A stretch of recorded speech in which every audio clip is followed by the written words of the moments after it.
Welcome to GPT academy. প্রিয় শিক্ষার্থীরা, আজকের আমি তোমাদের পঞ্চম শ্রেণীর রাইমডেন্ট প্রশ্ন বিচিত্রা 2025 তোমাদের তৃতীয় পর্যায়ের মূল্যায়নের গণিতের আমি আজকের তোমাদের 6 নম্বর মডেল স্কুলটা সম্পূর্ণ সমাধান করব। চলো, প্রথম প্রশ্ন বলা কী বলা আছে যে একে ক বলছে লঘিষ্ঠ আকারে প্রকাশ করো। 45/63কে যদি আমরা লঘিষ্ঠ আকারে প্রকাশ করি, 45/63কে আমরা যদি লঘিষ্ঠ আকারে প্রকাশ করি, দেখো তো 45 আর 63 কোন নামতে আছে? দুটি সংখ্যা কিন্তু 9 নামতে পাচ্ছে। 9 পাচ্ছে 45 পাচ্ছে, আর 9 সাথে 63, কত হলো 5/7। 5/7 হচ্ছে তোমাদের সঠিক উত্তর। কেমন? এখানে তোমরা 5/7 বসিয়ে দেবে। চলো পরের প্রশ্ন দেখি আমরা। একটি বর্গাকার ক্ষেত্রের ক্ষেত্রফল বলেছে 1024 বর্গ ইঞ্চি বলে একটি বাহুর দৈর্ঘ্য কত হবে? চলো আমরা দেখি। তো এখানে ইঞ্চিতে দিয়েছে, বর্গ ইঞ্চিতে দিয়েছে, তাহলে এখানে আমরা কী করব? বাহুর দৈর্ঘ্য বের করতে হলে আমরা কী করবো? এর বর্গমূল করতে হবে। অর্থাৎ 1024-এর বর্গমূল করতে হলে আমাদের প্রথমে লসাগু করতে হবে। তাহলে 1024-এর আমরা কী করবো? 1024-কে আমরা কি লসাগু করব? কত হবে? দেখো প্রথমে দেখো 1024-এর ক্ষেত্রফল কত হচ্ছে, বাহুর মান কত করবে? অতএব বাহু সমান কত হচ্ছে?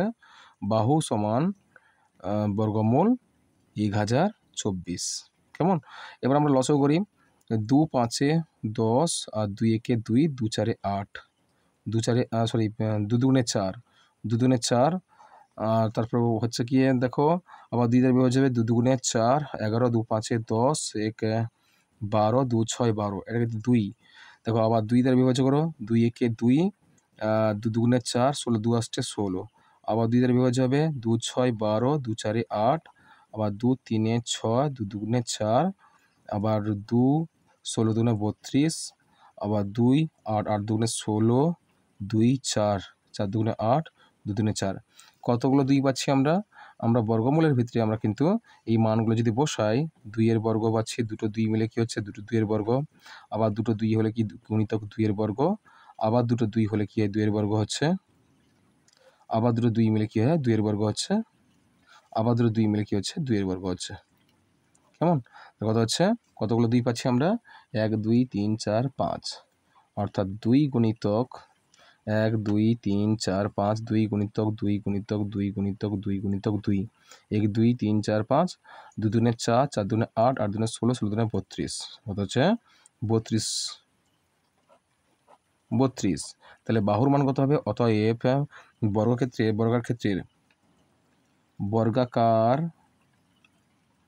ক্ষেত্রের বাহুর দৈর্ঘ্য সমান কত হবে? সমান 32 ইঞ্চি। কত হবে? 32 ইঞ্চি।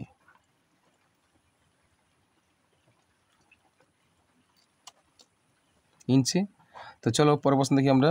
পরের প্রশ্ন বলছে, এখানে বলেছে 9000 একক দশক শতক হাজার ও 90,000, 9000, 990 আর 9। তারপরে বলা আছে দশাংশ, শতাংশ। এগুলোকে আমরা যদি যোগ করি কত হচ্ছে? দেখো যোগ করে যদি করি আমরা দেখতে পাচ্ছি। তাহলে প্রথমে যদি আমরা লিখি 90,000, 90,000 1 2 3, তাহলে 4টে শূন্য ছিল। তারপরে এর সঙ্গে কত যোগ করব? 9000 যোগ করব, তারপরে 900 যোগ করব, 90 যোগ করব, তারপরে শেষে 9 যোগ করব। এরপরে রয়েছে কিন্তু কি রয়েছে বলতো? এরপরে দশাংশ রয়েছে, অর্থাৎ দশমিকের পর এক ঘর 9 হবে, 0.9 আর 0.9, সরি 10 আর 9, দুটো 9 পাবো। এক্ষেত্রে কী পাচ্ছি? 9 9 9 9 9। এবার দশমিক পর 9 মানে কি বলতো? 0.9 মানে কত জানি আমরা? 9/10 জানি। আর 0.09 মানে কত জানি আমরা? আমরা 9/100 জানি, তাই না? আর 9/100 মানে কি? 0.9। আমরা যদি এই দুটোকে যোগ করি কত হচ্ছে? প্রথমে 9 পাচ্ছি এক্ষেত্রে, দেখো এই ক্ষেত্রে এবং 0.9 পাচ্ছি, আবার 0.09 পাচ্ছি, দুটোকে যোগ করি কত হচ্ছে? 9 আর 9 পাচ্ছি। তাই আমরা কি করেছি? 0.99 দিয়েছি, ঠিক আছে? তাই কত হচ্ছে? এই মানটা হবে 99,999.99, ঠিক আছে? তাহলে এই মানটা এখানে হবে, এখানে হয়ে গেছে। চলো পরের প্রশ্ন দেখি আমরা। একটি সমকোণী ত্রিভুজ সমদ্বিবাহু ত্রিভুজ হবে। একটি সমকোণী ত্রিভুজ একটি সমকোণী সমদ্বিবাহু ত্রিভুজ হবে যখন কি হবে? যখন দুটি বাহু সমান হবে। অর্থাৎ কোন দুটি বাহু সমান হবে? লম্ব আর ভূমি যদি সমান হয় সেটা কিন্তু সমকোণী সমদ্বিবাহু ত্রিভুজ হবে। দেখো আমরা সমকোণী ত্রিভুজ জানি, যে ত্রিভুজের একটি কোণ সমকোণ, এই কোণটা সমকোণ 90 ডিগ্রি হয়, আর তখন কোন বাহুটা সমান, কোন বাহু দুটো সমান হবে বলো তো? এই দুটো বাহু সমান হবে, সর্বদা এই দুটো বাহু সমান হবে। এটা কিন্তু সর্বদা অসমান হবে, কেননা এই বাহুটা সবসময় বড় হবে, আর সমান যদি হতে হয় এই দুটো বাহু সমান হবে। এই বাহুকে আমরা অতিভুজ জানি। অতিভুজটা সবথেকে সমকোণ ত্রিভুজের সবথেকে বৃহত্তম বাহু অতিভুজ। আর নিচেটা হচ্ছে ভূমি, আর সেটা হচ্ছে লম্ব। লম্ব হচ্ছে তাহলে A B C. A B C একটি সমকোণী ত্রিভুজ, যার নিচেটা হচ্ছে ভূমি, আর এটা হচ্ছে লম্ব, এটা হচ্ছে অতিভুজ রয়েছে, অতিভুজ। তাহলে আমরা পেলাম কি? লম্ব, ভূমি, অতিভুজ পেলাম, বুঝেছে? তাহলে এই কোণটা কত হচ্ছে? 90 ডিগ্রি হচ্ছে, বুঝেছে? তাহলে কি বললাম? কোন দুটো বাহু সমান হবে? এই দুটো বাহু সমান হবে, বুঝেছে? তাহলে এখানে কি হবে উত্তরটা? দুটি বাহু সমান হবে। কোন দুটি বাহু সমান হবে বলেছে? ত্রিভুজ হবে যখন দুটি বাহু সমান হবে। কোন দুটি বাহু সমান হবে? একটা হচ্ছে লম্ব, আর একটা হচ্ছে লম্ব আর ভূমি। লম্ব ভূমি সমান হলে তাহলে এক্ষেত্রে সমদ্বিবাহু, সমকোণী সমদ্বিবাহু ত্রিভুজ হবে, বুঝা গেছে? পরে দেখো গোলকের ড্যাশটি তল আছে। গোলকের একটি তল হয়, এটা হচ্ছে বক্রতল, এটা হচ্ছে কি? বক্রতল হয়, বুঝেছে? গোলকের একটি তল, শুধুমাত্র বক্রতল। যদি ফুটবল মনে করো, ফুটবল যদি হয়, এটা যে গোলকের কিন্তু একটি মাত্র তল আছে, এটা কি হচ্ছে? বক্রতল, বুঝা গেছে? প্রশ্ন হলো সঠিক উত্তরটি নির্বাচন করো। চোঙের বক্রতল একটি, চোঙের বক্রতল শুধুমাত্র একটি। যদি আমরা চোঙ অঙ্কন করি সেক্ষেত্রে দেখো তার কিন্তু বক্রতলের সংখ্যা কিন্তু একটি হবে। এটা হচ্ছে এই রাউন্ড, দেখো এই রাউন্ডটা কী হবে? এটা হচ্ছে এই অংশটা কী হবে? বাঁকা হবে, এই অংশটা কী হবে? বাঁকা হবে, কেমন? আর তার চোঙের বক্রতলের সংখ্যা একটি হবে। ঘড়িতে মিনিটে কাঁটা 12টা থেকে 12টা 5 মিনিট বাজতে কত ডিগ্রি কোণ অতিক্রম করবে? দেখো মনে করো কিন্তু তোমরা কিন্তু সর্বদা ঘড়ি যদি অঙ্কন করো, দেখো ঘড়ি যদি আমরা অঙ্কন করি, এই কেন্দ্র এটা হচ্ছে, এদিকটা হচ্ছে 3টে বাজে, এটা হচ্ছে 12টা বাজে, এই সোজা 12টা, আর এই 1 2 আর 3 যদি হয়, 1 2 3 যদি হয়, দেখো আমরা ঘড়ির কাঁটা যদি অঙ্কন করি দেখতে পাচ্ছি এইটুকু হচ্ছে আমরা 90 ডিগ্রি সমকোণ পাচ্ছি, অর্থাৎ 90 ডিগ্রি পাই। তাহলে এর মাঝে কতগুলো কোণ পাচ্ছি? 1 2 3টি গ্যাপ পাচ্ছি। 3টি গ্যাপ মানে 3 দিয়ে যদি 90কে আমরা যদি 3 দিয়ে ভাগ করি, 90কে যদি আমরা 3 দিয়ে ভাগ করি কত হবে? 3 3 9 আর 0 3 0 0, কত হচ্ছে? 30 ডিগ্রি। তাহলে 12টা থেকে 12টা 5 যদি আসে, এক্ষেত্রে এটা হচ্ছে মিনিটের কাঁটা, এটা হচ্ছে ঘন্টার কাঁটা, কত ডিগ্রি কোণ হবে? এটা হচ্ছে 12টা থেকে 12টা 5 হলো। বলা হয়েছে কি 12টা থেকে 12টা যখন বাজে, 12টা থেকে 12টা 5 যদি আসে, এইটুকু হচ্ছে কি তোমাদের কত ডিগ্রি কোণ হবে? 30 ডিগ্রি কোণ হবে। কত ডিগ্রি? 30 ডিগ্রি কোণ হবে, বুঝা যাচ্ছে? চলো পরের প্রশ্ন দেখি আমরা, এখানে কত ডিগ্রি কোণ হবে? 30 ডিগ্রি কোণ হবে। পরের প্রশ্ন হলো একটি সামান্তরিকের একটি কোণ 99 ডিগ্রি হলে, ডিগ্রি হলে অপর 3টি কোণের মান কত হবে দেখে নিই আমরা। তাহলে সামান্তরিকে একটি কোণ 99 ডিগ্রি হলে অপর কোণে একটি কোণ হবে 99 ডিগ্রি, তাই না? তাহলে আর অপর দুটি কোণের যোগফল কিন্তু আমরা 2 দিয়ে ভাগ করলে সেটা পেয়ে যাব। তাহলে এক্ষেত্রে দেখো একটা সামান্তরিক অঙ্কন করি,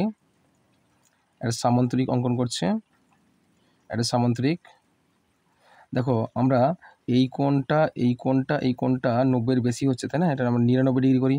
তাহলে একটি কোণ 99 ডিগ্রি হলে এই কোণের বিপরীত কোণ এটা হচ্ছে, এটা 99 ডিগ্রি হবে, 99 ডিগ্রি হবে। আর আমরা জানি যে কোনো চতুর্ভুজের 4টি কোণের সমষ্টি কত হয়? 360 ডিগ্রি হয়, 360 ডিগ্রি। তাহলে এই দুটি কোণের যোগফল কত হচ্ছে? তাহলে 99 কত হচ্ছে? তোমার হচ্ছে 99 দুগুণে 9 2 18, 8 হাতে 1, 18 8 হাতে 1, আর 9 2 18 একে 19, 198 ডিগ্রি। কত হচ্ছে? এই দুটি কোণের সমষ্টি কত হচ্ছে? 198 ডিগ্রি। আমরা 360 থেকে যদি আমরা 198 ডিগ্রি বাদ দিই কত হচ্ছে? তাহলে 10 থেকে 1 ধরো 10, 10 থেকে 8 বলে 2 হচ্ছে, এখানে কত হচ্ছে? 5 আছে, এ ধরো 15, আর 1 হচ্ছে 16, 6 হচ্ছে, এখানে 2 আছে, 2 থেকে 1 বদলে কত হচ্ছে? 1 হয়, 162 ডিগ্রি। 162 ডিগ্রি যদি হয়, এই দুটি কোণের সমষ্টি কিন্তু 162 ডিগ্রি হবে, ঠিক আছে? তাহলে এই দুটি কোণের সমষ্টি 162 ডিগ্রি হলে আমরা একে 2 দিয়ে ভাগ করি, 2 দিয়ে যদি ভাগ করি, এই দুটি কোণ সমান দুটি কোণ বলা হয়। মনে রাখবে সমান্তরিকের বিপরীত কোণ দ্বয় পরস্পর কী হয়, সমান্তরিকের বিপরীত কোণ দ্বয় পরস্পর কী হয়, সমান হয়। তাহলে এই দুটি কোণ যখন সমান হবে, এই দুটি কোণ সমান হবে, আর এই দুটি কোণের যোগফল যদি 162 ডিগ্রি হয়, তাহলে এই দুটি কোণ অর্থাৎ সমান হচ্ছে, তখন 2 দিয়ে ভাগ করব, 2 আষ্টে 16 হচ্ছে, আর কত হচ্ছে 2 নামলো, 2 একে 2, কত হচ্ছে 81, কত হবে তোমাদের মান হবে 81 ডিগ্রি। তাহলে এখানে উত্তর কত হবে 81 ডিগ্রি, এটা হবে 81 ডিগ্রি হবে, এটা হবে 81 ডিগ্রি হবে। তাহলে কত পাবো আমরা 99 ডিগ্রি পেয়েছি, তবে আর দুটো হবে 81 ডিগ্রি করে হবে, আর দুটো 81 ডিগ্রি করে হবে, 99 ডিগ্রি 81 ডিগ্রি 81 ডিগ্রি, ঠিক আছে? তাহলে চলো আমরা পেয়ে গেছি আমরা তিনটি কোণের মান। তোমরা এখানে 99 করলে, এখানে 81 করলে এটা 99 হবে, এটা 81 হবে, উলটপালট হয়ে গেছে, তোমরা একটু চেঞ্জ করে নেবে, বুঝা যাচ্ছে? বেশ, চলো পরের প্রশ্ন দেখি। তিনটি অসমরেখ বিন্দুর অন্তত দুটি দিয়ে সর্বাধিক ড্যাশটি সরলরেখা আঁকতে পারে। তিনটি অসমরেখ বিন্দু দিয়ে কতগুলো সরলরেখা অঙ্কন করতে পারবে? সেক্ষেত্রে কেবলমাত্র তোমরা তিনটি রেখা, দেখো এখানে যদি আমরা তিনটি ফুটকি দিই, তিনটি পয়েন্ট দিই বা বিন্দু দিই, এই তিনটি পয়েন্ট বা বিন্দুকে যদি যোগ করি, সেক্ষেত্রে কিন্তু কী হবে, তিনটি রেখা পাচ্ছি আমরা। কতগুলো হবে? তিনটি সরলরেখা আঁকতে পারো, আচ্ছা? 3 কিগ্রা ওজনের রুই মাছের দাম 450 টাকা। 6 কিগ্রা ওজনের অন্য একটি মাছের দামের সঙ্গে 3 কিগ্রা ওজনের মাছের দাম পরস্পর কী সম্পর্ক হবে? দেখো, তাহলে দেখতে পাচ্ছি এদিকে কিন্তু আমরা দেখতে পাচ্ছি যে ওজনের দাম যদি বাড়ে, ওজন যদি অর্থাৎ ওজন যদি বাড়ে, এদিকে দামও বাড়বে, তাই না? যেখানে একটি পেনের দাম যদি 5 টাকা হয়, তাহলে দুটি পেনের দাম কত হবে? বা 1 কেজি আলুর দাম যদি 30 টাকা হয়, 2 কেজি আলুর দাম যখন বাড়ছে, ওজনের পরিমাণ যদি বাড়ছে, সেদিকে টাকার পরিমাণও বাড়বে। কী সম্পর্ক পাবো আমরা? এক্ষেত্রে সরল সম্পর্ক পাবো। কী সম্পর্ক? সরল সম্পর্ক। সরল সম্পর্ক নিয়ম আমরা জানি যে বাড়লে বাড়ে অথবা কমলে কমে, সেক্ষেত্রে সরল সম্পর্ক হয়। আর ব্যস্ত সম্পর্ক কাকে বলবো আমরা? যখন বাড়ছে, একদিকের এক পক্ষ বাড়ছে আর অপর পক্ষ কমছে, সেক্ষেত্রে কিন্তু ব্যস্ত সম্পর্ক হয়, ঠিক আছে? যেহেতু এটি 6 কিগ্রা ওজনের অন্য একটি মাছের দামের সঙ্গে 3 কিগ্রা ওজনের মাছের দামের সম্পর্ক কী হবে? এক্ষেত্রে সরল সম্পর্ক হবে, অর্থাৎ ওজন বাড়লে দাম বাড়বে আর ওজন কমলে দাম কমছে, তাহলে এক্ষেত্রে কী সম্পর্ক হচ্ছে? সরল সম্পর্ক। তাহলে পরের প্রশ্ন দেখো, যে দুয়ের ক দেখো, সর্বাধিক কতজনের মধ্যে 11টি লিচু ও 66টি লেবু সমান ভাগে ভাগ করতে পারবো? এক্ষেত্রে তোমরা কী করবে? এই দুটো মানকে তোমরা কী করবে? গসাগু করবে। 11 আর 66কে তোমরা কী করবে? লসাগু করবে, গসাগু করবে। গসাগু করলে কিন্তু সর্বাধিক যেহেতু বলেছে, মনে রাখবে সর্বাধিক যদি বলে সেক্ষেত্রে হবে গসাগু। তো সর্বাধিক কতজনের মধ্যে 11টি লিচু ও 66টি লেবু সমানভাবে ভাগ করবে? তোমরা এক্ষেত্রে কী করবে? গসাগু করবে। তো 11 দিয়ে যে বিভাজ্য হবে, 11 একে 11, 11 6 66। গসাগুর মানটা তোমরা এটাই জানো। তাহলে কতজনের মধ্যে ভাগ করবে? সর্বাধিক 11 জনের মধ্যে। সর্বাধিক 11 জনের মধ্যে 11টি লিচু ও 66টি লেবু সমান ভাগে ভাগ করা যাবে, বুঝে গেছে? তাহলে দেখো পরের প্রশ্ন দেখি আমরা, দুটি সংখ্যার গসাগু 5 আর লসাগু হচ্ছে 66, একটি সংখ্যা 15 হলে অন্য সংখ্যাটি কী করবো? সেক্ষেত্রে ক্ষেত্রে একটা সূত্র জানি আমরা, যে দুটি সংখ্যার আমরা জানি একটি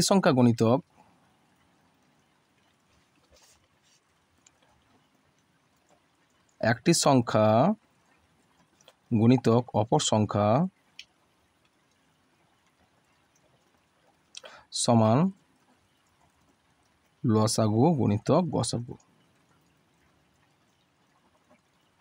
বলছে লসাগু গুণিতক গসাগু। তাহলে একটি সংখ্যা অপর সংখ্যা, বা একটি সংখ্যা দিয়েছে 15 গুণিতক অপর সংখ্যার মানটা দেওয়া নেই, সমান লসাগু কত বলা আছে? লসাগু বলা আছে 60 গুণিতক গসাগু কত বলা আছে? 5। বা আমরা অপর সংখ্যা বার করবো, তাহলে অপর সংখ্যা সমান কত হবে? অপর সংখ্যা সমান কত হবে?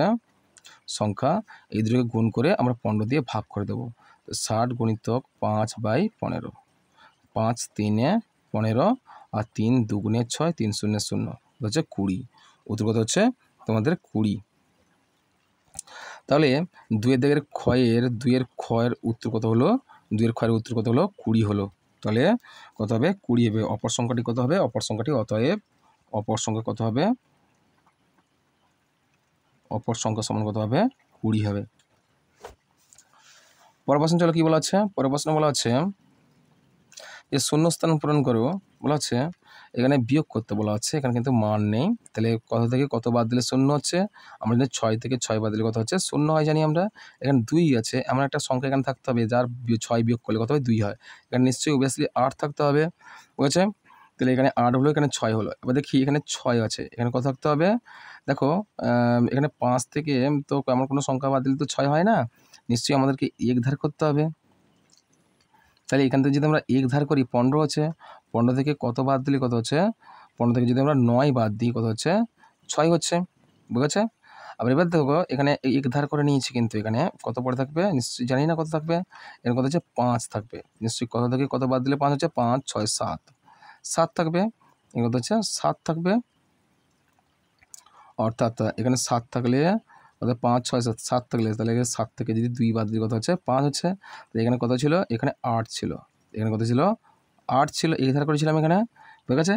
তাহলে এক ধার করলে কত হচ্ছে, এখানে 7 থাকছে, তাহলে 7 থেকে আমরা 2 বাদ দিলে কত হচ্ছে 5 পাচ্ছি, তাহলে এখানে কত হচ্ছে, এখানে অলরেডি 2 আছে, 2 থেকে কিন্তু 1 বাদ দিলে কত হচ্ছে 1 হচ্ছে, আর এখানে কত হচ্ছে, এখানে দেখতে পাচ্ছি 5 আছে, এখানে এখানে কত থেকে কত বাদ দিলে 5 হচ্ছে, এখান থেকে এখানে যদি 8 থেকে যদি 5 বাদ দিই, 8 থেকে যদি 5 বাদ দিয়ে 3 বাদ দিই কত হচ্ছে 5 হচ্ছে, তাহলে কত হবে এখানে অ্যান্সার, তাহলে এখানে উত্তর হয়ে গেল, তাহলে 5,15,620 হলো, বুঝেছে? তাহলে এখানে কি পেলাম আমরা, তাহলে এখানে 82 অর্থাৎ 8,28,556, 8,28,556 থেকে আমরা 3,12,966 কিন্তু আমাদের বাদ দিতে হয়েছে, তাহলে কি হলো এখানে ভালো করে লিখে দিই, 8,28,586 থেকে কত বাদ দিচ্ছি 3,12,966 বাদ দিয়েছি, বাদ দিয়ে কত হচ্ছে 5,15,620, বুঝেছে? চলো পরের প্রশ্ন দেখি আমরা, এখানে দেখো 1 ও 10 এর মধ্যবর্তী মৌলিক সংখ্যাগুলির যোগফল কত, তাহলে দেখো 1 আর 10 এর মধ্যে মৌলিক সংখ্যা প্রথমে 2 পাই, 2 3 5 7, আর কোনো মূল্য হবে না, 7 5 12, 12 3 15 16 17, সঙ্গে কত হবে যোগফল, এদের যোগফল কত হবে, এদের যোগফল কত হবে 17 হবে, বুঝেছে? তাহলে চলো পরের প্রশ্ন থেকে আমরা অর্ধেকের প্রশ্ন চলে এলাম, লঘিষ্ঠ সাধারণ হরগুলি বিশিষ্ট, লঘিষ্ঠ সাধারণ হর বিশিষ্ট পরিণত করো, লঘিষ্ঠ সাধারণ হর বিশিষ্ট পরিণত করতে বলছে, লঘিষ্ঠ মানে কি আমরা ছোট করতে বলছে, সাধারণত হর বিশিষ্ট ভগ্নাংশে পরিণত করো,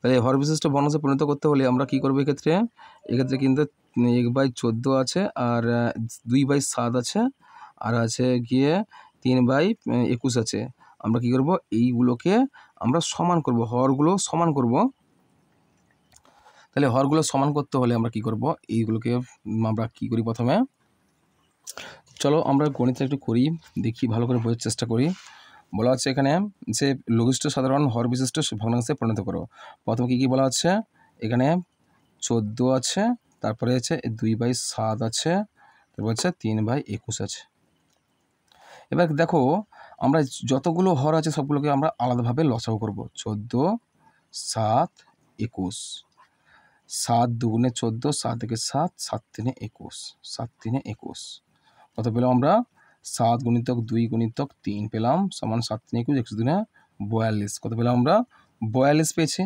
এবার সমান হর বিশিষ্ট করবো এটাকে যদি সমান হর বিশিষ্ট করি, দেখো সেক্ষেত্রে কি বললাম সবগুলো হর কিন্তু 42 হবে, সবগুলো হর কিন্তু 42 হবে, এরও 42 কিন্তু হর কিন্তু 42 হবে, এরও আবার হরগুলো কী হবে 42 হবে, বুঝেছে? এবার দেখো আমরা এবার লবে কি বসাবো, দেখো এখানে 14 সঙ্গে কত গুণ করতে 42 হয়েছে, 14 সঙ্গে 14 3 42, 3 গুণ করতে 42 হয়েছে, এই 3টা কিন্তু উপরের লবের সঙ্গে গুণ করে 3 কি কত হচ্ছে 3 হচ্ছে, 3 এই গুণিতক 3 হচ্ছে, আবার এর দেখো 7 হচ্ছে, 7-এর সঙ্গে কত গুণ করলে বলে হচ্ছে 7 6 42, 2 এর সঙ্গে কি আমরা 6 গুণ করবো, বুঝেছে? আবার 3 আছে, 3 বসে 3 গুণিতক 21-এর সঙ্গে কত গুণ করলে 42 হচ্ছে, 2 গুণ করলে 42 হচ্ছে, এবার আমরা কী পেলাম, আমরা পেলাম 3 একে 3/42 পেলাম, আর পেলাম 6 দুগুণে 12, 12/42 পেলাম, আর পেলাম 3 দুগুণে 6, 6/42 পেলাম, তাহলে এটা হচ্ছে তোমাদের সঠিক উত্তর, বুঝা গেছে? চলো পরের প্রশ্ন দেখি আমরা, পরের প্রশ্ন বলছে যে একটি সরলরেখা একটি সরলরেখা এঁকে এ বি সি তিনটি বিন্দু চিহ্নিত করো। এখন ওই এ বি সি বিন্দু তিনটির পরস্পর ড্যাশ বিন্দু। দেখো এই একটি সরলরেখা এঁকে এ বি সি তিনটি বিন্দু চিহ্নিত করো। এখন ওই এ বি সি বিন্দু তিনটি পরস্পর কি বিন্দু? এই এ বি সি এই বিন্দু তিনটি পরস্পর কি বিন্দু হবে বলতো? সমরেখ বিন্দু হবে। কি বিন্দু হবে? সমরেখ বিন্দু। তাহলে একটি সরলরেখা অঙ্কন করলাম, সরলরেখা অঙ্কন করে তার তিনটি বিন্দু দিলাম, এ বি সি। এই তিনটি বিন্দু একটা নির্দিষ্ট সরলরেখায় আছে, বুঝা গেছে? তাহলে একে কি বলা হয়? সমরেখ বিন্দু বলা হবে, বুঝেছে? এই অবশ্যই তোমাকে ছবিটা অঙ্কন করে বলতে হবে এটা কি সমরেখ বিন্দু হয়েছে, বুঝা গেছে? সরল করো, দেখো সরল করো। অবশ্যই তোমরা ছবি কিন্তু অবশ্যই তোমরা পেন্সিলের সাহায্যে করবে। তারপরে দেখো সরল করো 8 বিয়োগ 5 বিয়োগ 3 বিয়োগ 2 বিয়োগ 1, আর শেষে 2 বিয়োগ করতে বলা হচ্ছে। চলো এটা আমরা করি এই সরলটা। তাহলে 8 বিয়োগ 5 বিয়োগ 3 বিয়োগ 2 বিয়োগ 1, প্রথম বন্ধনী ক্লোজ, দ্বিতীয় বন্ধনী বন্ধ, তৃতীয় বন্ধনী বন্ধ, আর শেষে বাইরে বিয়োগ 2 আছে। তাহলে চলো এটা আমরা করি। প্রথম বন্ধনীর কাজটাকে করি। দেখতে পাচ্ছি এখানে কোথাও রেখা বন্ধনী নেই, তাই প্রথম বন্ধনীর কাজটা আগে আমরা করতে হলে এগুলো পরপর তুলে যাবে। 3 বিয়োগ 2 থেকে 1 বাদ কত হচ্ছে 1, প্রথম বন্ধনী উঠে গেল, আমাদের আরও দুটো বন্ধনী পড়ে থাকলো। তারপরে প্রথম বন্ধনীর কাজ শেষ হলে কী হবে? দ্বিতীয় বন্ধনীর কাজ শুরু হবে। তাহলে 8 বিয়োগ তৃতীয় বন্ধনী দাও 5 বিয়োগ 3 থেকে 1 বাদ কত হচ্ছে 2, আর তার দ্বিতীয় বন্ধনী তো থাকবে না, তৃতীয় বন্ধনী ক্লোজ করো -2। শোন 8 বিয়োগ 5 থেকে 2 বাদ কত হচ্ছে 3। এরপর দেখো এরপর বলা হচ্ছে যে তৃতীয় বন্ধনী আর থাকছে না, আর বিয়োগ 2 কত হচ্ছে 8 থেকে 3 বাদ কত হচ্ছে 5, আর বিয়োগ 2 সমান কত হচ্ছে সমান হবে কত হবে 5 থেকে 2 বাদ কত হচ্ছে 3। তোমাদের সঠিক উত্তর কী হবে? 3 হবে। চলো পরের প্রশ্ন দেখি আমরা। পরের প্রশ্ন বলা হচ্ছে যে এত পয়সা বলা আছে, এত পয়সাকে টাকায় কনভার্ট করতে হবে। তাহলে এত পয়সাকে টাকায় কনভার্ট করতে হলে কী করতে হবে? আমাদের 100 দিয়ে কিন্তু আমরা পয়সাকে টাকায় কনভার্ট করলে কী হবে? 100 দিয়ে ভাগ করতে হবে। তাহলে এত বড় সংখ্যাকে যদি আমরা 100 দিয়ে ভাগ করি, সেক্ষেত্রে কী উত্তর হবে দেখি। আমরা দেখতে পাচ্ছি যে সংখ্যাটা রয়েছে কত হচ্ছে একক, দশক, শতক, হাজার, অযুত, লক্ষ, 2,50,439 রয়েছে। তাহলে এই সংখ্যাকে আমরা 100 দিয়ে ভাগ করব। তাহলে 100 দিয়ে যদি ভাগ করি, তাহলে সেক্ষেত্রে কী হবে? 100 দিয়ে ভাগ করলে কি পাবো আমরা? 100 দিয়ে যদি ভাগ করি সেক্ষেত্রে হবে, দেখো 100 দুগুণে 200, কত নামলো 50 নামলো, আর এই যে 4 নামলো, কত হলো 504 হয়েছে। কত হবে 105, কত হবে 500, কত নামলো 4 নামলো, তারপরে 3 নামবে। আর এই 3 দিলে তো যাবে না, তাহলে আর একটা সংখ্যা নামাতে হলে তোমাদের কিন্তু এখানে কিন্তু একটা শূন্য বসাতে হবে। কত বসাতে হবে? শূন্য বসাতে হবে। কত হলো যে 104-এ 400, কত 3 নামলো, 39 নামলো। এখানে দুটো অঙ্ক, এখানে দশমিক টাকা যেহেতু কনভার্ট করতে বলছে, এক্ষেত্রে তোমাদের কী করতে হবে? দশমিক ভগ্নাংশ করতে হবে। দশমিক দিয়ে আমরা একটা শূন্য পাবো। তাহলে 103-এ কত হচ্ছে 300, 103 300 হচ্ছে। তাই আমরা কত বাদ দিলে কত হবে 90 পাবো। দশমিক আছে শূন্য পাবো। তাহলে 109 900, 109 কত হবে 900। কত পেলাম আমরা? উত্তরটা কত হবে? 2504.39 টাকা, বুঝছো? 2504.39 টাকা। চলো পরের প্রশ্ন দেখি আমরা যে একটি সমবাহু ত্রিভুজের চিত্র আঁকো, তা চিহ্নিত করো। সমবাহু ত্রিভুজ তোমরা একটা স্কেলের সাহায্যে একটা রেখা অঙ্কন করো, এর মাপ নিয়ে কিন্তু কেটে দাও উপরটা, করো এইখানে বিন্দু দিয়ে উপরটা কেটে দাও, কে সমবাহু ত্রিভুজ হয়ে যাবে। তাহলে এক্ষেত্রে কিন্তু নামকরণ করে দেবে, ABC নামকরণ করে দেবে, বুঝছো? ABC নামকরণ করে দেবে। তারপর প্রশ্ন দেখো ব্যাসার্ধ কাকে বলে। ব্যাসার্ধ লেখো, আমি বলে দিচ্ছি মুখে যে বৃত্তের ব্যাসকে যদি আমরা 2 দ্বারা ভাগ করি, সেক্ষেত্রে যে মান বেরোবে তাকে আমরা কি বলি? ব্যাস বলি। চলো আমরা এই ব্যাস কাকে বলে আমি তোমাদের লিখে দেখাচ্ছি। তা চলো ব্যাসার্ধ কাকে বলবো আমরা? যে কোনো বৃত্তের বৃত্তের কেন্দ্র থেকে এর পরিধি পর্যন্ত অঙ্কিত যে কোনো রেখাংশই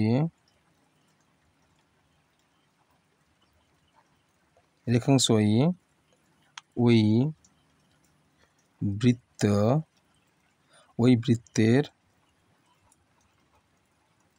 ব্যাসার্ধ বলে। দেখো, যদি আমরা একটা পেন্সিল কম্পাস সাহায্যে একটা বৃত্ত অঙ্কন করি, যে কাঁটার যে দাগটা কেন্দ্রে থাকবে একে বলা কেন্দ্র বলা হয়। এই কেন্দ্র থেকে এই পরিধি, এই যে রাউন্ড করলাম, এগুলো কি বলা হয়? এই রাউন্ডটা কি বলা হয়? পরিধি বলা হবে। যেদিকে তুমি এই পরিধি বরাবর অঙ্কন করো না কেন, রেখা অঙ্কন করো না কেন, সেদিকে তার মান কিন্তু সর্বদা সমান হবে। কেমন? তাহলে এইগুলো কি হচ্ছে? এইগুলো পরস্পর কি হচ্ছে? ব্যাসার্ধ। এগুলো হচ্ছে কি? ব্যাসার্ধ। তাহলে এখানে প্রশ্ন কী ছিল তোমাদের? যে ব্যাসার্ধকে বলা হচ্ছে ব্যাসার্ধ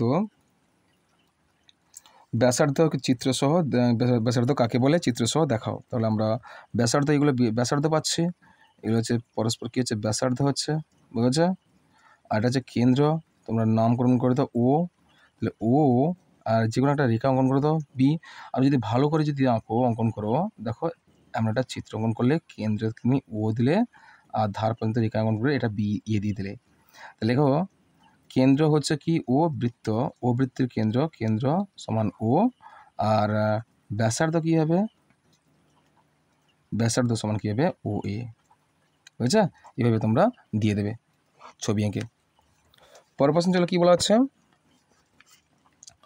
পরের প্রশ্ন রয়েছে, দেখো দেখতে পাচ্ছি, দেখো এই যে কতগুলো বক্স করা আছে, 1 2 3 4 5, 5টা বক্স করা আছে। দেখো দেখতে পাচ্ছি এখানে E5 5 AZ আছে, 25 BY আছে, 45 CX আছে, একটা ফাঁকা আছে। তবে এটা দেখতে পাচ্ছি এটা কিন্তু এটা হবে না। দেখো এটা কিন্তু এই বক্সটা কিন্তু ফাঁকা থাকবে, অবশ্যই এটা ভুল হয়েছে। তোমরা কি করবে? দেখো দেখতে পাচ্ছি সংখ্যাগুলো লক্ষ্য রাখো তো, এখানে মনে করো দুটো বক্স ফাঁকা আছে, তাহলে কী করবে তোমরা? দেখো এখানে সংখ্যাগুলো ক্রমশ কি বৃদ্ধি পাচ্ছে। দেখো 5 থেকে কি হচ্ছে? 25 হচ্ছে, কত ডিস্টেন্স হচ্ছে? 20 ডিস্টেন্স। 5-এর সঙ্গে যদি 20 যোগ করি কত হচ্ছে? 25 হচ্ছে। আর 25-এর সঙ্গে যদি 20 যোগ করি কত? 45 হচ্ছে। আর 45-এর সঙ্গে দেখতে পাচ্ছি প্রতিটা ক্ষেত্রে কিন্তু 20 করে যোগ হচ্ছে। আর 45-এর সঙ্গে যদি আমরা 20 যোগ করি কত হচ্ছে? তাহলে 45-এর সঙ্গে যদি 20 যোগ করি কত হচ্ছে? 65 হবে। কত হবে? 65 হচ্ছে। কিন্তু অ্যালফাবেটটা আমরা একটু পরে দেখতে পাচ্ছি। তারপর আরেকটা বক্স ফাঁকা আছে, মানে কি? তাহলে 65-র সঙ্গে যদি আবার 20 যোগ করি কত হচ্ছে? 85 হচ্ছে। কত হচ্ছে? 85 হচ্ছে। বুঝেছে? এবার দেখো আমরা অ্যালফাবেটগুলো প্রথম বসাবো। দেখো তাহলে এখানে দেখো ABC, এটা নিশ্চয়ই ডি হওয়া উচিত ছিল, ডি। আর এটা হচ্ছে ই। বুঝেছে? তারপরে দেখো, তাহলে হচ্ছে তারপরে অ্যালফাবেট দেখো জেড আছে, ওয়াই আছে, এক্স আছে। আর দেখতে পাচ্ছি আমরা ইংরেজি অ্যালফাবেটের শেষ থেকে আসছে, সুতরাং এখানে হওয়া উচিত। দেখো ABCD, দেখো শেষে আছে জেড, তার আগে হচ্ছে ওয়াই, তার আগে হচ্ছে এক্স আছে, তার আগে হয় ডব্লিউ, আর ডব্লিউর আগে কি হয়? ভি হয়। দেখো VWXYZ, আমরা কি জানি? VWXYZ। আর ABCDE, বুঝেছে? এইভাবে তোমাদেরকে সাজাতে হবে। বুঝতে পেরেছো? এই হচ্ছে তোমাদের সঠিক বক্সের পূরণ। বুঝেছে? চলো পরের প্রশ্ন দেখি। 3 থেকে চলে এলাম আমরা। দেবসারথী বাবু 6 ঘন্টায় 120 মিনিট দূরে কলকাতা গেলেন। তাহলে তারপর ঠিক করলেন যে সেখান থেকে দীঘা 5 ঘন্টায় যাবেন। তাহলে কলকাতা থেকে দীঘার দূরত্ব কত? তাই কলকাতা থেকে দীঘা যাবে কি 5 ঘন্টায় যাবে। বুঝেছে? এটা আমরা ঐকিক নিয়মে করব। আমরা তার আগে সমস্যা সৃষ্টি করতে হবে আমাদেরকে। সমস্যা সৃষ্টি করে ঐকিক নিয়মে সমস্যা সমাধান করব। প্রথমে বলা হচ্ছে, দেখো তাহলে আমরা যদি করি এইভাবে, 3 দাগের কয়ের দাগের প্রশ্নটা, তাহলে গণিতের ভাষা সমস্যাটি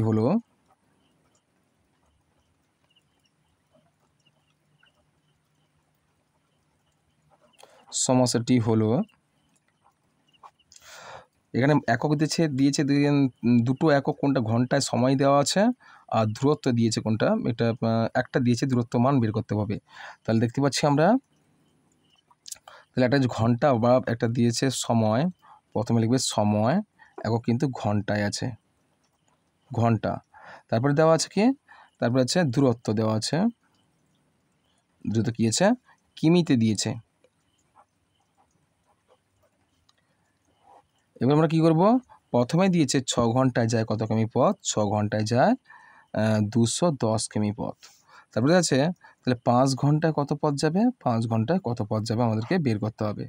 যেহেতু 6 ঘন্টায় তিনি দেবসারথী বাবু 6 ঘন্টায় 210 কিমি দূরে কলকাতায় গেলেন, 10 কিমি দূরে কলকাতায় গেলেন। তা কলকাতা থেকে গেল, কলকাতা থেকে আবার দীঘা যাবে, হ্যাঁ 5 ঘন্টা সময় লাগলো। তাহলে কলকাতা থেকে দীঘার দূরত্ব কত, তাহলে এটা আমরা কি সম্পর্কে স্থাপন করবো, এই যে সময় যদি বাড়ে কিন্তু দূরত্ব কিন্তু, সময় বাড়লে কি হচ্ছে এক্ষেত্রে কিন্তু দূরত্ব কি হচ্ছে কমবে না বাড়বে বলো তো। এখানে দেখতে পাচ্ছি 6 ঘন্টায় যায় 210 কিমি পথ, তাহলে 5 ঘন্টায় যাবে কত হবে, 5 ঘন্টায় নিশ্চয়ই দূরত্ব কি কম হবে। এখানে গতিবেগের কথা উল্লেখ করা নেই, যে ঘন্টা এবং দূরত্বের কথা বলা হচ্ছে, ঘন্টা ও দূরত্ব পরস্পর কি হচ্ছে সরল সম্পর্ক। তাহলে এবার আমরা লিখতে পারি অতএব সময় ও দূরত্বের মধ্যে সম্পর্ক কি হবে, সরল। তাহলে আমরা এবার লিখতে পারি ওই নিয়মে করব, যে সারথীবাবু দেবসারথীবাবু 6 ঘন্টায় যায় 210 কিমি পথ, আর ওই দেবসারথীবাবু 1 ঘন্টায় যায় কত হবে, যদি সরল সম্পর্ক সুতরাং আমরা কি করব, এক্ষেত্রে 210/6 কিমি পথ, আর 5 কিমি পথ যাবে দেবসারথীবাবু, 5 কিমি পথ যাবে, ঘন্টায় যায় কত হবে, দূরত্ব কত হচ্ছে 210/6 গুণিত 5, কেমন। তাহলে কত হচ্ছে, তাহলে 5 6 3 18 3 30 6 5 30, কত হলো 35 সমান কত হবে 35 গুণিত 5 সমান কত হবে 35 5 কত হচ্ছে 175 কিমি পথ। তাহলে এবার তোমরা লিখবে কি না, এবার লিখবে যে অতএব দেবসারথী বাবু, দেখো অতএব কলকাতা থেকে দীঘার দূরত্ব সমান 175 কিমি, ঠিক আছে। চলো পরের প্রশ্ন দেখি আমরা, পরের প্রশ্ন কি বলা আছে, পরের প্রশ্ন বলা আছে,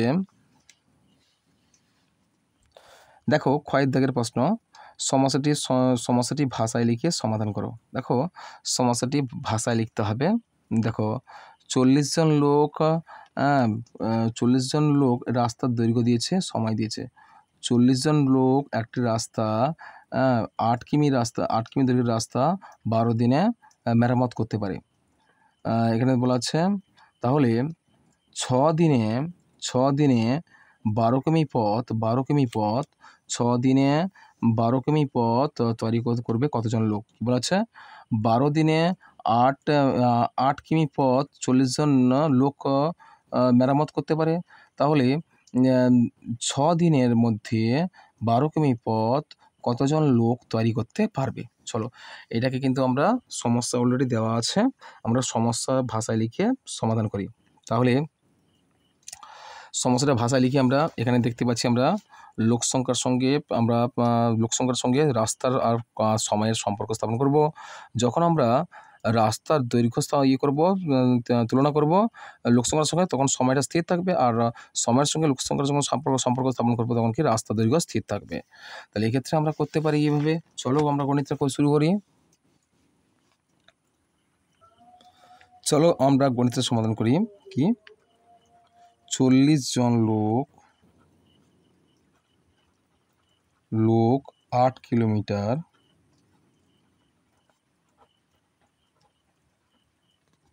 রাস্তা সারাতে পারেন 12 দিনে। তাহলে 11 কিলোমিটার রাস্তা 6 দিনের মধ্যে সারাতে কত লোক লাগবে? জিজ্ঞাসা চিহ্ন। তাহলে এবার আমরা সমস্যাটা লিখে ফেলেছি। এবার আমরা লিখব, আমরা সরাসরি ঐকিক নিয়মে করব। এবার দেখো, প্রথমে লেখো 8 কিমি রাস্তা 12 দিনে তৈরি করতে পারেন কতজন? 40 জন লোক। বুঝেছে? এরপর লিখবে কি, যে এবার লিখবে 8 কিমি রাস্তা একদিনে তৈরি করতে পারেন কতজন লোক। তাহলে তোমরা কি করবে, যেহেতু লোক সংখ্যা আপনার সঙ্গে দিন সংখ্যার সঙ্গে লোক সংখ্যার কি সম্পর্ক হয়? ব্যস্ত সম্পর্ক হয়। সুতরাং কী করবে, এক্ষেত্রে কিন্তু গুণ করবে, 12 গুণিতক 40 জন। এবার বলা আছে যে ওই 8 কিমি রাস্তা যদি 6 দিনে তৈরি করতে পারেন কতজন লোক হবে? দেখো, এক্ষেত্রে আমরা কি ভাগ করব, 6 দিয়ে কি ভাগ করব। তাহলে 12 গুণিতক 40 বাই 6, আচ্ছা 6 দিনে। এবার লিখবো ওই 1 কিমি পথ যদি আমরা কি করব, ওই 1 কিমি আবার যদি 1 কিমি রাস্তা যদি হয় ওই 6 দিনের মধ্যে, সেক্ষেত্রে কি হবে, আমরা কি হবো 8টা কিন্তু আবার আমরা ভাগ করব। অর্থাৎ 12 গুণিতক 40 বাই 6 গুণিতক কত হচ্ছে 8, বুঝেছে? এবার কি করব, এবার করব আবার 12 কিমি পথ বলা আছে, আবার 12 কিমি রাস্তা ওই 6 দিনে যদি ওই 6 দিনে তৈরি করতে পারেন কতজন লোক হবে, সমান তোমরা কি করবে, 12 তোমরা গুণ করবে। তাহলে 12 গুণিতক কত হচ্ছে, 12 গুণিতক 40 গুণিতক 12 বাই 6 গুণিতক 8। তোমরা কাটাকাটি করো, 8 5 40 আর 6 দুগুণে 12 কত হচ্ছে, 12 5 60, 6 দুগুণে 12 120 হচ্ছে। 12 গুণিতক 5 গুণিতক 2 সমান কত হচ্ছে, সমান হচ্ছে 120 হচ্ছে, সমান 120 হয়েছে। এটা হচ্ছে তোমাদের সঠিক উত্তর। কতজন লোক হবে, 120 জন লোক। বুঝেছে? চলো পরের প্রশ্ন দেখি আমরা। পরের প্রশ্ন বলা আছে কি, দেখি আমরা।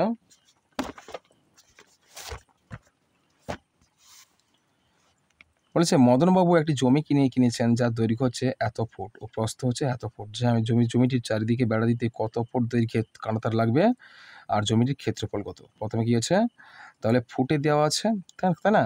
তাহলে দৈর্ঘ্য দেওয়া আছে 256 ফুট, প্রস্থ দেওয়া আছে 74 ফুট। এক্ষেত্রে জমিটির চারিদিকে বেড়া দিতে কত ফুট দৈর্ঘ্যের কাঁটাতার দিতে হবে, এক্ষেত্রে পরিসীমা লিখতে হবে। দেখো, তাহলে প্রথমে লিখবে জমিটির পরিসীমা,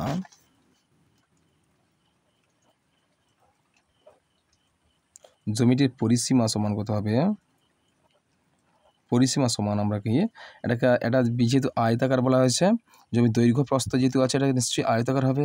এক্ষেত্রে জানি আমরা কোনো আয়তাকার ক্ষেত্রে এর পরিসীমা সূত্র হচ্ছে 2 গুণিতক দৈর্ঘ্যযুক্ত প্রস্থ হয়। তাহলে 2 গুণিতক দেব দৈর্ঘ্য যুক্ত প্রস্থ, একক কি আছে, ফুট আছে, ফুট, সমান 2 গুণিতক দৈর্ঘ্য কত বলা আছে 256 যুক্ত প্রস্থ আছে 74 ফুট, সমান 2 গুণিতক এদের যোগ করে দাও। তাহলে 256 সঙ্গে কত 74 যোগ করো, 6 10 শূন্য হাতলা 1, 7 5 12, 1 13, 3 হাতলা 1, 2 আর 1 কত হয় 3, 330 ফুট, সমান হচ্ছে 3 শূন্য 0, 3 3 দুগুণে 6 আর 3 দুগুণে 6 কত হচ্ছে 600, বলেছে 660 ফুট। কত বলেছে 660 ফুট। তাহলে কত মিটার লিখবি এখানে? ভাষাটা কি দেবে যে জমিটির, অতএব জমিটির চারিদিকে বেড়া দিতে 660 ফুট দৈর্ঘ্যের কাঁটাতার লাগবে। বুঝেছে? আবার বলা হচ্ছে কি জমির ক্ষেত্রফল, এবং আবার জমির ক্ষেত্রফল কত হবে? জমির ক্ষেত্রফল সমান কত বলা আছে যে এখানে ক্ষেত্রফল বের করতে দৈর্ঘ্য প্রস্থ আছে, সুতরাং আমরা ক্ষেত্রফল বের করবো। ক্ষেত্রফল জানি আমরা দৈর্ঘ্য গুণিতক প্রস্থ। দৈর্ঘ্য কত আছে যে 256 ফুট গুণিতক 74 ফুট, আমরা গুণ করে দেব। তাহলে ফুট হলে কী হবে? ক্ষেত্রফলের ক্ষেত্রে বর্গ ফুট হবে, ক্ষেত্রফলের ক্ষেত্রে বর্গ ফুট হবে। বুঝেছে? ক্ষেত্রফলে যখন উল্লেখ থাকবে তখন কিন্তু বর্গ শব্দটা উল্লেখ করবে। তাহলে এই দুটোকে গুণ করে ফেলো। তাহলে এই দুটোকে গুণ করলে কত হবে? তাহলে 18,944 হবে। 18,944 বর্গ ফুট। বুঝেছে? 18,944 বর্গ ফুট। এই দুটোকে তোমরা গুণ করে দেখো, 18,944 বর্গ ফুট হবে। বুঝেছে? চলো পরের প্রশ্ন দেখি আমরা। বলছে সরল করো, বলা হচ্ছে সরল করো। এখানে এই সংখ্যাগুলো লেখা আছে, এটা হচ্ছে পূর্ণ ভগ্নাংশ, এটা পূর্ণ সংখ্যা, এটা দশমিক ভগ্নাংশ, দুটোকে যোগ করতে বলা হচ্ছে। দেখো আমরা যোগ করি এইভাবে। দেখো সংখ্যাটা ছিল যে 20,000 ছিল, 20,000 1 2 3 যুক্ত 4,000 যুক্ত 700 যুক্ত 9 যুক্ত 7/10 যুক্ত 8/100 আর যুক্ত 6/1000। বুঝছে? বেশ, এবার আমরা কী করবো? 1 2 3 4 এই পূর্ণ সংখ্যাগুলোকে আমরা কী করব? যোগ করবে। দেখো 9 0 0 9 বসবে, 9 বসাও, তা 0 পাবে। 2 নম্বর অঙ্ক হয়ে গেছে। 2 নম্বর অঙ্ক কী পাচ্ছি? 0 পাচ্ছি, 0 9 পাচ্ছি, আর 3 নম্বর অঙ্ক পাচ্ছি, আর 9টা হয়ে গেছে একটা। তাহলে 3 নম্বর অঙ্ক পাবো কত? 3 নম্বর অঙ্ক পাচ্ছি, এর 7 পাচ্ছি, 7 বসাই, এর 7 0 0, 3 নম্বর অঙ্ক হয়ে গেছে। তারপরে 4 নম্বর অঙ্ক 4 0 4 আর 2, অর্থাৎ 24,709, 24,709। আর এটা হচ্ছে 7/10 মানে দশমিক সংখ্যা, দশাংশ আছে, অর্থাৎ 7 দশাংশ মানে কি 0.7, আর 8 শতাংশ মানে কি 0.08, আর এটা হচ্ছে যুক্ত 6/সহস্রাংশ শতাংশ, আচ্ছা দশাংশ শতাংশ সহস্রাংশ, আর 0.00 কত হবে? 6 হবে।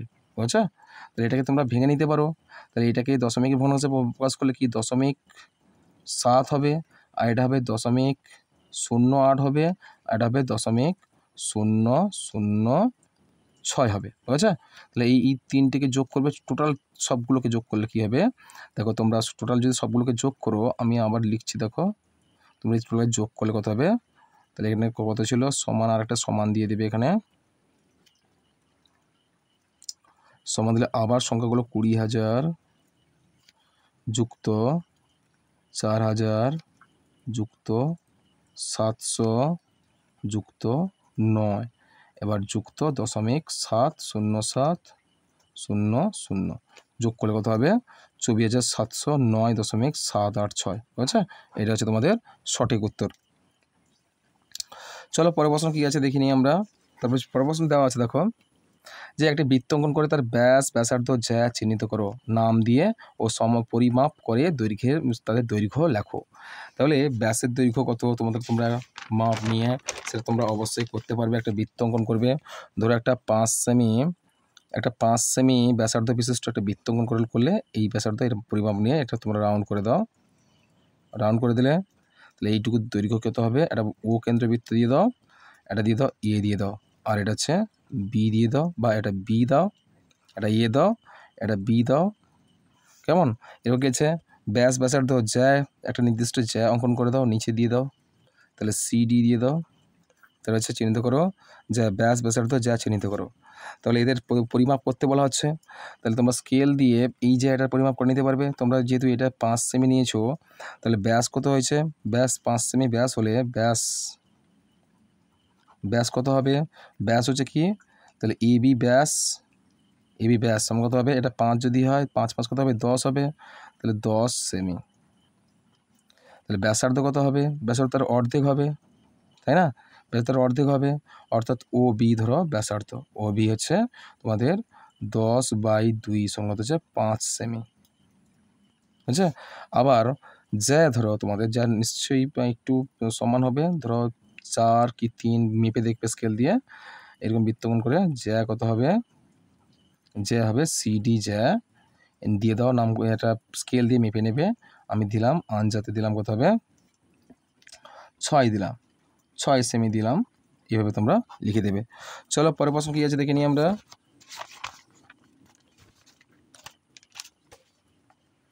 পরের প্রশ্নটা টেবিল দিচ্ছে, 6 দাগের প্রশ্নটা দেখো, টেবিলটা খুব গুরুত্বপূর্ণ, এটা তোমাদের পড়বে। বলেছে হুগলির রাজবলহাটের এক তাঁতের শাড়ি 6 মাসের শাড়ি সংখ্যা চিত্রলেখ নিচে দেওয়া হলো। একটা শাড়ি হচ্ছে 6টি শাড়ি, এই যে একটা শাড়ির চিহ্ন হচ্ছে কি 6টি শাড়ি হবে। জানুয়ারি মাসে মোট কতগুলো শাড়ি হয়েছে? তাহলে কতগুলো শাড়ি হয়েছে দেখতে পাচ্ছি 1 2 3, অর্থাৎ 6 3 18। কতগুলো হচ্ছে? তাহলে 6 গুণিত কত হচ্ছে? 3 সমান কত হচ্ছে? 18। তাহলে তারপরে শাড়ি কতগুলো হচ্ছে? 1 2 3 4, তাহলে 4। তাহলে 6 গুণিত কত হচ্ছে? 4, 6 4 24। তাহলে হচ্ছে এর অর্ধেক শাড়ি, অর্ধেক মানে কি 6 এর অর্ধেক কত হয়? 3 হয়। তাহলে এটা পূর্ণ যদি 6 হয়, অর্ধেক কত হলে 3 হবে। তাহলে কত হচ্ছে? 6 দুগুণে 12। তাহলে 6 গুণিত দুটি পূর্ণ শাড়ি আর যুক্ত কত হবে? একটা অর্ধেক শাড়ি মানে কত হচ্ছে? 3 হচ্ছে। কত হবে? 6 দুগুণে 12, 3 কত হচ্ছে? 15। বুঝছে? তো বলেছে তারপর 3টি কিন্তু পূর্ণ শাড়ি কত হচ্ছে? 6 3 18, অর্থাৎ 6 গুণিত 3 সমান কত হচ্ছে? 18। তারপর দেখতে পাচ্ছি তারপর 3টি পূর্ণ শাড়ি আর একটি অর্ধেক আছে, মানে 3টি হবে। 3টি পূর্ণ শাড়ি মানে কি 6 গুণিত 3 যুক্ত কত হচ্ছে? যুক্ত 3 কত হচ্ছে? 6 3 18, 3 21, 21টি হচ্ছে। তারপরে দুটো পূর্ণ শাড়ি দেখতে পাচ্ছি, অর্থাৎ 6 গুণিত 2 সমান 6 দুগুণে 12। বুঝেছে? এবার কোন মাসে সবচেয়ে বেশি সংখ্যক তাঁতের শাড়ি তৈরি করেছিলেন এবং কটি? কোন মাসের সবচেয়ে বেশি সংখ্যক তাঁতের শাড়ি তৈরি করেছিলেন? দেখতে পাচ্ছি এর মধ্যে এইটা দেখতে পাচ্ছি 24, অর্থাৎ 6 4 24, 24টি শাড়ি এই মাসে তৈরি করেছিল। এটা হচ্ছে কোন শাড়ি? কত? ফেব্রুয়ারি মাসে। কোন হবে? ফেব্রুয়ারিতে কতগুলো হয়েছে? 24টি। সবচেয়ে বেশি শাড়ি তৈরি করেছিল। তো দেখতে যে কোন মাসে সবচেয়ে কম সংখ্যক তাঁতের শাড়ি তৈরি করেছিল এবং কটি? কোন মাসে দেখো এখানে এখানে 12 21 18 15 24 18, অর্থাৎ 12, অর্থাৎ জুন মাসে কটি হলো? জুন মাসে কটি হয়েছে? 12টি। রয়েছে মার্চ মাসে কতগুলো তাঁতের শাড়ি তৈরি হয়েছে? মার্চ মাসে কতগুলো তাঁতের শাড়ি তৈরি হয়েছে? দেখো মার্চ মাসে তৈরি হয়েছে। মার্চ মাসে কতগুলো তাঁতের শাড়ি তৈরি হয়েছে? দেখো মার্চ আছে কত? মার্চে 15টি। কত হবে? 15টি। তারপর হচ্ছে মে মাসে কতগুলো তাঁতের শাড়ি তৈরি হয়েছিল? মে মাসে দেখো 21টি। বুঝেছে? এটা হচ্ছে তোমাদের সম্পূর্ণ সমাধান করলাম। আজকে আমি তোমাদের 5ম শ্রেণীর 6 নম্বর মডেল স্কুলটা সম্পূর্ণ সমাধান করেছি। কেমন? এরপরে আমি তোমাদের জন্য 7 নম্বর মডেল স্কুলটা সম্পূর্ণ সমাধান করব। আজকে এই পর্যন্ত, তোমাদের সাথে দেখা হবে পরের ভিডিওতে।